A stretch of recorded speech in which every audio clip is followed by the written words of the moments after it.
लक्ष्मी निवास मालिकेच्या नवीन प्रोमोमध्ये आपल्याला पाहायला मिळत आहे की भावना जी आहे ती तयार होत असते आणि तेव्हाच ना तिला आता समजतं की ही नीलांबरी अजूनही किती खालच्या थराला जाऊन काही ना काही उद्योग करणार आहे। पण आता भावनाला पटकन सगळं आवरायचं असतं आणि यासाठी भावना पटकन तयारीला लागते। पण त्यातच नीलांबरीने आता भावनाला एका रूममध्ये बंद करून ठेवलेलं असतं, जेणेकरून भावना तिकडनं बाहेर पडताच कामा नये। आणि मग सिद्धू आणि तिची भांडणं व्हायला हवीत असं काहीसं प्लॅनिंग आता नीलांबरीने केलेलं होतं।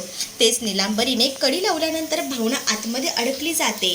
तर इकडे आता जानूने ठरवलेलं असतं की या जयंतला चांगली अद्दल घडवायची आणि त्यासाठी तिने आता विश्वासोबत मिळून प्लॅनिंग केलेलं असतं। ऑफिसमध्ये एक माणूस आलेला असतो आणि तो सांगत असतो की तुम्ही तेव्हा त्या वॉचमॅनला कशा पद्धतीने मारलेलं आहे ना हे आम्हाला माहिती आहे आणि त्याची शिक्षा तर तुम्हाला झालीच पाहिजे। मग तेव्हाच ना जानू मध्ये पडते आणि म्हणत असते की तुम्ही काळजी करू नका, आमचे जयंत साहेब जे आहेत ना कोणतीही शिक्षा भोगायला तयार आहेत। मग आज तुम्ही पूर्ण दिवस वॉचमॅनच्या गेटअपमध्ये राहायचं असं सांगितलेलं असतं। मग काय जयंतचा नाईलाज होतो आणि जयंत वॉचमॅनचे कपडे घालून सगळ्यांसमोर म्हणजेच त्याच्या ऑफिस स्टाफ समोर येतो आणि त्याच्याकडे सगळीच जण पाहत राहतात।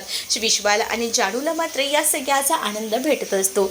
एक एक गोष्टीमधनं आता ते लोक बदला घ्यायचं कसं हे ठरवतात। तर तुम्हाला हा भाग कसा वाटला हे नक्कीच मला कमेंटमध्ये सांगा। अशाच अपडेटसाठी चॅनलला सबस्क्राईब नक्कीच करा।